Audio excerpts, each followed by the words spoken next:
Hello everyone and welcome back to Matcap finance. आज फिर से मैं आपका स्वागत करता हूँ निफ्टी के वीकली एनालिसिस के एक और एपिसोड में। एवरी संडे में निफ्टी का वीकली एनालिसिस करता हूँ और वो आपके लिए वीडियो लेकर आ जाता हूँ। साथ ही साथ मेरे जो टॉप के स्टॉक्स है उसके रिकमेंडेशन भी है। अगर आपको चाहिए तो आप इसको बाय कर सकते हो। और एक चीज़ बता दूँ, ये स्टॉक्स अच्छे खासे रिटर्न्स आपको फ्यूचर में ज़रूर देंगे, तो भाई वीडियो को एंड तक ज़रूर देख लेना अगर आपको ये सारी चीज़ें जाननी हो तो। और साथ ही साथ अगर मैं कहूँ कि भाई कल यानी कि अगले वीक में निफ्टी का क्या हालचाल रहने वाला है, किस तरीके से अप्स एंड डाउन्स आने वाले हैं, तो वो भी इस वीडियो में कवर किए हैं। तो भाई देख जरूर लेना इस वीडियो को।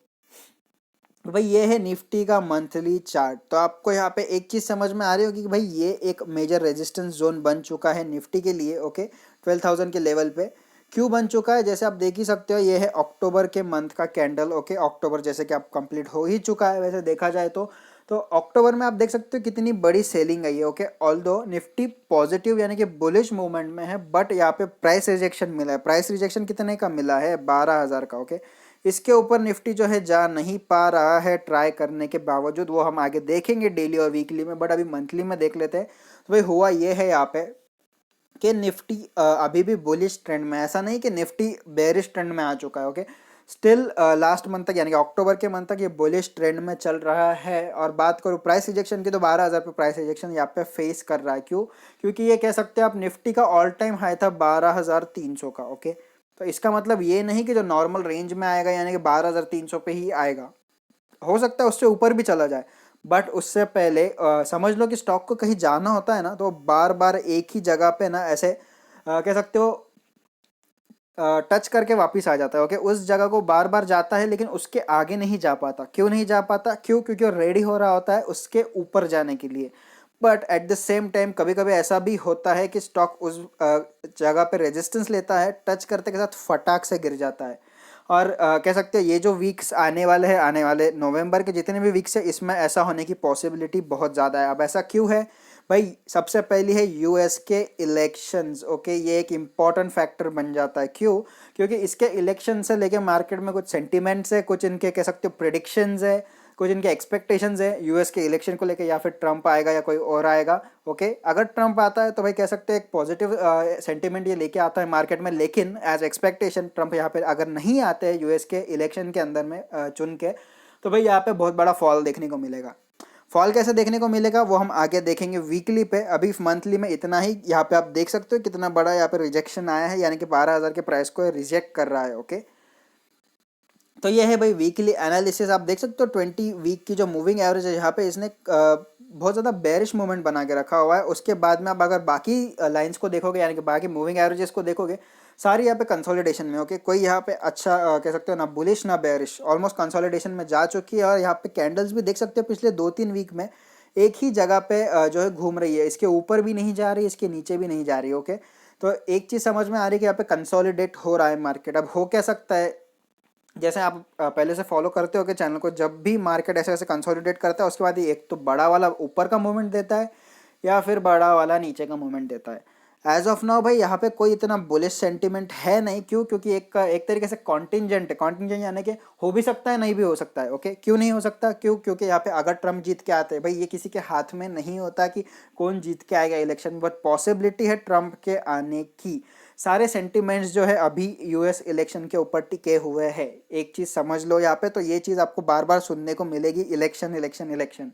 तो यही एक मेजर मुद्दा बन जाता है इस वीडियो का कि भाई यूएस इलेक्शन का ही निफ्टी पे जो है यहाँ पे इफेक्ट आने वाला है। और नेक्स्ट वीक यानी कि आने वाले हफ्ते में ही यहाँ पे इलेक्शन के रिजल्ट्स आने वाले। ओके, तो यहाँ पे वॉलेटिलिटी देखने को मिल सकती है।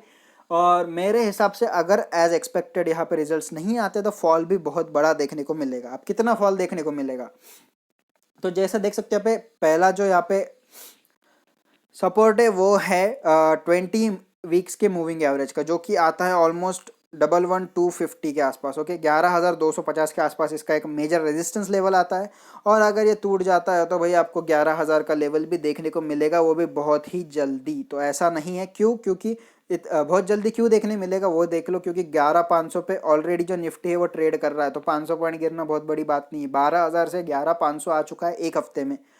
तो अगर रिजल्ट्स एज एक्सपेक्टेड नहीं आते तो 11,000 के लेवल्स भी देखने को मिलेंगे, लेकिन उससे पहले जो एक रेजिस्टेंस है वो है 11,250 का। तो ये लेवल आपको फॉर श्योर देखने को मिलेगा। क्यों? क्योंकि मार्केट में थोड़ा सा बेरिश सेंटिमेंट अभी है। बाकी रिजल्ट्स अगर पॉजिटिव आते हैं तो हो सकता है बेरिश जो है वो बुलिश में कन्वर्ट हो जाए और 12,000 का जो लेवल है वो भी यहाँ पे टूट सकता है। तो बात करते हैं यहाँ पे डेली लेवल्स की। तो जैसे मैं कह रहा था, आपको यहाँ पे थोड़ा क्लियर हो जाएगा कि सपोर्ट की बात मैं क्यों कर रहा हूँ, 11,000 के लेवल्स की बात क्यों कर रहा हूँ। तो जैसे आप देख सकते हैं 100 डेज का जो मूविंग एवरेज ग्रीन कलर का, ये इसके लिए एक मेजर रेजिस्टेंस बन जाता है अगर ये 50 डेज का मूविंग एवरेज को तोड़ देता है तो। ओके, अभी ये इसके ऊपर ट्रेड कर रहा है, तो अगर ये इसको तोड़ देता है तो भाई आराम से 11,250 के लेवल्स आपको देखने को मिलेंगे। और अगर ये वो लेवल भी तोड़ देता है तो जैसे देख सकते हो 200 डेज का मूविंग जो एवरेज है यहाँ पे ऑलमोस्ट 11,000 का जो लेवल है वो बना रहा है। तो 11,000 तक का आपको यहाँ पे आराम से देखने को मिल जाएगा निफ्टी, अगर 250 का भी रेंज ये तोड़ देता है तो। वैसे सेंटिमेंट की बात करूँ तो यहाँ पे ऑलमोस्ट बुल्स और बीएस इक्वल है, कह सकते हो आप। ये एक डोजी कैंडल है। ओके, एग्जैक्ट डोजी तो नहीं है, लेकिन हाँ ये डोजी कैंडल, क्योंकि एग्जैक्ट चीज़ें आपको मार्केट में कभी देखने को नहीं मिलेंगी। थोड़ा बहुत एडजस्टमेंट करना ही पड़ता है कैंडल स्टिक के साथ में, पैटर्न्स के साथ में। एग्जैक्ट पैटर्न्स कभी नहीं दिखते मार्केट में। भाई अभी के लिए तो ये कह सकते हो बेरिश मूवमेंट चल रहा है 11,500 के लेवल्स तक, तो वैसे भी आ चुका है। अगर सेंटीमेंट्स ऐसे ही बेरिश रहते हैं तो आपको 11,250 के लेवल्स दिखेंगे और उसके बाद 11,000 के लेवल्स दिखेंगे। अगर अपसाइड जाता है तो कितना, एज यूजुअल आप देख ही सकते हो कितना बड़ा यहाँ पे रेजिस्टेंस है। ऑलरेडी 1 2 3 4 कैंडल्स यहाँ पे ऑलमोस्ट 12,000 पे क्लोज हुई है और बाकी कैंडल उसके आसपास ही क्लोज हुई है। जैसे देख ही सकते हो आप, पिछले कुछ दिनों में या कह सकते हो पिछले कुछ ट्रेडिंग सेशंस में, कुछ हफ्तों में एक ही जगह पे कंसोलिडेट कर रहा है यहाँ पे निफ्टी। तो अगर ये इसके ऊपर जाता है तो भाई इसको बहुत ज़्यादा स्ट्रॉन्ग वॉल्यूम के साथ जाना होगा। क्यों? क्योंकि इसके ऊपर ये गया भी तो टिक नहीं पाएगा। ओके, जाता भी है तो तुरंत फॉल देखने मिलेगा। अब ये क्यों देखने मिलेगा भाई, यहाँ पे जो है सेल साइड बहुत ज़्यादा है। ओके, सेलर्स बहुत ज़्यादा एक्टिव हो जाते हैं 12,000 के लेवल्स पे आके। यहाँ पे बहुत बड़े बड़े सेलर्स बैठे। ओके, जब भी 12,000 टच करेगा ये नीचे ज़रूर आएगा। तो एज ऑफ नाउ 12,000 एक मेजर रेजिस्टेंस बन जाता है। उसके बाद बन जाता है भाई 11,250 का नीचे की साइड और उसके नीचे 11,000 का। लेवल्स आपको आने वाले वीडियो में ज़रूर दिखेंगे। अगर नेक्स्ट वीक तक कुछ और मोमेंट आता है या फिर नेक्स्ट डे भी कुछ मोमेंट आता है यूएस इलेक्शन को लेकर, तो वो भी मैं अपडेट आपको कर ज़रूर दूंगा। तो उसके लिए सब्सक्राइब बटन दबाना पड़ेगा अपडेट्स के लिए। आरएसआई की बात करो तो देख ही सकते हैं आप, फ्रॉम 60 टू आराम से 50 48 के आसपास जा रहा है और आरएसआई नीचे की साइड है। ओके, यानी कि स्ट्रेंथ कम हो रहा है। स्ट्रेंथ कम होना यानी कि is not a good signal. यहाँ पे एक बेरिश सिग्नल बहुत ज़्यादा एक्टिवली आ जाता है।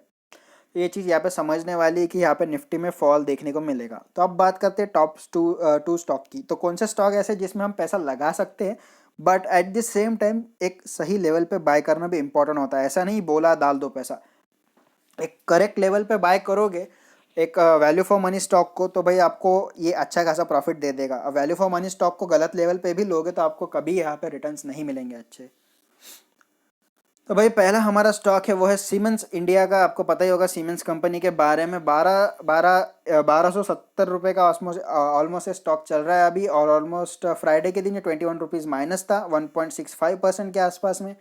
इसके मार्केट कैप की बात करूँ तो 45,000 का मार्केट कैप चल रहा है इसका, और पीई चल रहा है 45 का। और साथ ही साथ अगर मैं इंडस्ट्री पीई के साथ इसको कंपेयर करूँ, थोड़ा सा महंगा है क्योंकि इंडस्ट्री 45 का चल रहा है, सीमेंस का चल रहा है 60 के आसपास। तो ऑलमोस्ट कह सकते हो 15 पॉइंट से ये थोड़ा सा महंगा है।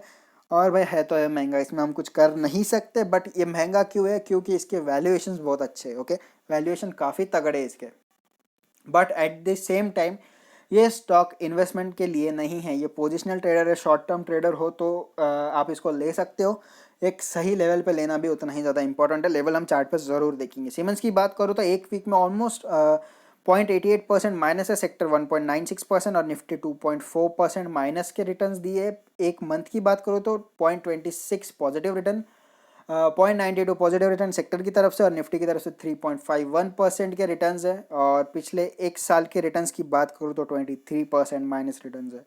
सेक्टर -31% और निफ्टी 1.7%। 3 साल के रिटर्न्स की बात करूँ तो 0.1% नेगेटिव रिटर्न्स है। यहाँ पे सेक्टर की बात करूँ 31% के नेगेटिव रिटर्न्स है और निफ्टी के 12% पॉजिटिव रिटर्न्स है। सारे रिटर्न्स को देखने के बाद आपको एक चीज़ समझ में ज़रूर आ जाएगी यहाँ पे कि ये जो स्टॉक है इन्वेस्टमेंट पर्पस के लिए नहीं बना है। अब बात करूँ सीमेंस की, तो आप देख ही सकते हो किस तरीके से यहाँ पे हायर हाइज बन रहा है। हायर हाइज आपको पता ही होगा भाई, कुछ इस तरीके से होते हैं, इसका जो हाई होता है वो पिछले वाले हाई से ऊपर होता है। Okay, that is a higher highs. तो यहाँ पे उसी तरीके के कुछ बन रहे हैं, थोड़ा सा ड्रॉ करके दिखाऊँ मैं आपको। ओके, तो यहाँ पे देख ही सकते हो इसके हायर हाइज किस तरीके से बन रहा है यहाँ पे। तो आपको इस स्टॉक को क्यों लेना चाहिए भाई, पहली चीज़ हायर हाई बन रहे हैं, दूसरी चीज़ यहाँ पे सारे जो मूविंग एवरेजेस है इसके ऊपर ट्रेड कर रहा है। Okay, as of now. और इसका जो लास्ट ट्रेडिंग सेशन था जो कि फ्राइडे का है, यहाँ पे इसने क्लोजिंग दी है 20 डेज के मूविंग एवरेज पे। अब एक चीज़ यहाँ पे समझने वाली, जब भी ये स्टॉक 50 डे मूविंग एवरेज को टच करता है, जैसे देख सकते हो आप, ये ऊपर चला जाता है। ओके, तो जब भी ये 1240 के आसपास आ जाएगा, इसमें एक बाइंग पोजीशन बन के आ जाती है, जो कि जल्दी ही आ जाएगी, क्योंकि जिस तरीके से सेलिंग दिख रही है ये लेवल जल्दी आएगा। जैसे ही 1240 या फिर उसके नीचे के जो भी लेवल पे मिलता है इसको ज़रूर ले लेना, और आराम से 1300-1320 के लेवल पे इसको बेच देना। ओके, तो ये आपको ऑलमोस्ट 6 to 7% के रिटर्न्स दे ही देगा, आराम से देगा। क्यों? क्योंकि देख सकते हो एक रेंज में एक पैटर्न में, एक रेंज में जो है ट्रेड करता है, जैसे इस तरीके से ट्रेड करता है कुछ। तो जब भी ये नीचे के लेवल को टच करेगा यहाँ से ऊपर जाएगा, और ऊपर जाते ही हमें बेच देना है। ओके, वैसे तो ये 1350 भी जा सकता है, लेकिन हम थोड़ा सा जल्दी यहाँ पे एग्जिट कर लेंगे, 1320 पे हम यहाँ पे एग्जिट कर लेंगे। तो आपको आराम से यहाँ पे 6 to 7% का जो है रिटर्न्स मिल जाएगा।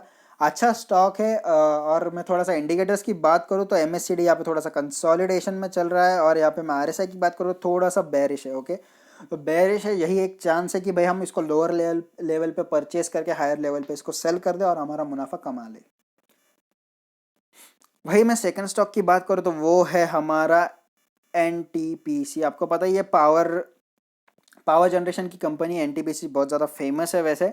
इसका जो प्राइस चल रहा है 87 का चल रहा है, ऑलमोस्ट 1.10 रुपीज़ ये प्लस है, और 1.27% पॉजिटिव है। मार्केट कैप की बात करो तो 86,000 का, इंडस्ट्री का P13 का चल रहा है, इसका P8 का चल रहा है। ओके, डिलीवरी परसेंटेज ऑलमोस्ट 26 का है यहाँ पे। तो बात करूँ अगर मैं NTPC की, तो भाई पावर जो कंपनी है, जितनी भी पावर्स की कंपनी है भाई, इनको कोविड का इतना ज़्यादा इफेक्ट नहीं आया है। क्यों?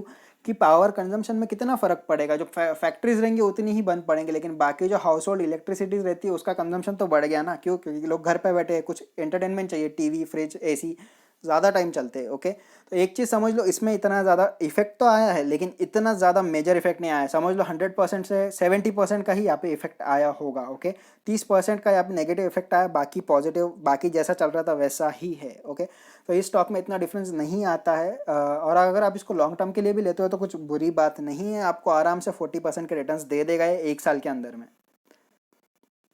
बात करें इसके रिटर्न्स की, तो एक वीक में ऑलमोस्ट 1.57% पॉजिटिव है, सेक्टर -53.53। निफ्टी की बात करें 2.4%। अगर मैं एक मंथ की बात करूँ तो 3% ऑलमोस्ट भाग चुका है स्टॉक, सेक्टर 3.24%, निफ्टी 3.51%। एक साल के रिटर्न की बात करूँ तो 27% माइनस है, जैसे मैं कह रहा था, ऑलमोस्ट 123 का इसका हाई है पिछले एक साल में। सेक्टर की बात करूँ तो 16% माइनस है, और निफ्टी 1.7% माइनस है। 3 साल के रिटर्न्स की बात करूँ तो यहाँ पे ऑलमोस्ट 42 रुपीज़ का यहाँ पे आपको, सॉरी 42% का यहाँ पे फॉल देखने को मिलेगा, सेक्टर में 31% का, और निफ्टी में 12% पॉजिटिव। 3 साल के हाई की बात करूँ तो 155 का हाई चल रहा है यहाँ पे। और अगर मैं बात करूँ अभी के करंट प्राइस की, जो कि 87 चल रहा है यहाँ पे, 87 की प्राइस से ये अगर 155 पे जाता है आने वाले 2 से 3 सालों में, तो आपकी इन्वेस्टमेंट ऑलमोस्ट 80%, 70 to 80% यहाँ पे आपको बढ़ी हुई ही मिलेगी। लेकिन आप एक साल भी करते हो तो ऐसा कुछ नहीं है कि आपको रिटर्न्स कम मिलेंगे। 30% रिटर्न्स इज़ फेयर इनफ, थोड़े से सेफ इन्वेस्टमेंट है, ज़्यादा वॉलेटाइल स्टॉक है नहीं है। वॉलेटिलिटी तो होती है लेकिन इतनी ज़्यादा नहीं होती, ज़्यादा मूवमेंट नहीं होता है स्टॉक में, तो आप सेफ इन्वेस्टमेंट बोल के इसको ले सकते हो लॉन्ग टर्म के लिए भी।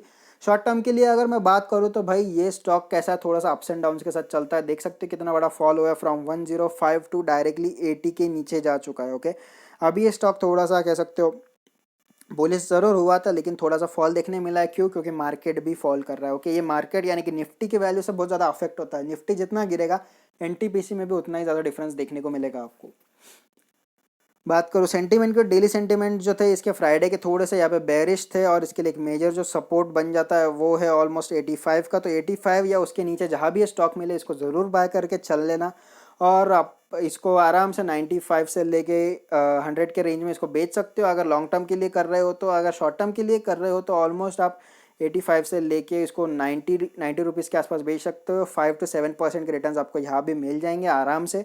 तो भाई कोई जैसी जल्दी तो नहीं है स्टॉक में, क्योंकि थोड़ा सा टाइम ज़रूर लेता है कि अगर शॉर्ट टर्म भी करते हो तो 1 महीना पकड़ के चलना, और अगर आप लॉन्ग टर्म कर रहे हो तो 1 साल ज़रूर पकड़ना। ओके, तो यहाँ पे यही चीज़ देखना है कि थोड़ा सा इसको पेशेंस लगेगा इस स्टॉक में अगर आप इन्वेस्टमेंट करते हो तो। बात करूँ यहाँ पे अगर इंडिकेटर्स की, तो एमएससीडी यहाँ पे स्ट्रांगली बुलिश है, और आरएसआई भी यहाँ पे थोड़ा सा अपर एंगल में जा रहा है। ओके, जैसे ही आरएसआई यहाँ पे थोड़ा सा नीचे वैसे आएगा तो सही, क्योंकि निफ्टी गिरेगा ज़रूर। 85 के रेंज में मिलता है तो बाय करने में कोई हर्ज नहीं है। वैसे स्ट्रेंथ भी थोड़ा अच्छा खासा पकड़ के चल रहा है, कंसोलिडेशन में चल रहा है ये, तो यहाँ से एक बड़ा मूवमेंट आने के चांसेस बहुत ही ज़्यादा होते हैं। तो भाई बस आज के लिए इतना ही। वीडियो पसंद आया तो लाइक और शेयर करना बिल्कुल भी मत भूलना। चैनल पर नए हो तो सब्सक्राइब करो, बाकी वीडियोस भी चेकआउट करो यार, आपको एनालिसिस समझ में आ जाएगा किस लेवल का मिलता है आपको। और साथ ही साथ बात करो सब्सक्राइब के साथ साथ, तो भाई वहाँ पे एक बेल आइकॉन रहेगा, उसको दबाना, ऑल सिलेक्ट कर देना, ताकि जब भी मैं वीडियो डालो टाइम टू टाइम आपको उसका अपडेट जो है वो मिल जाए। और बस आज के लिए इतना ही। Thank you, bye bye and happy trading.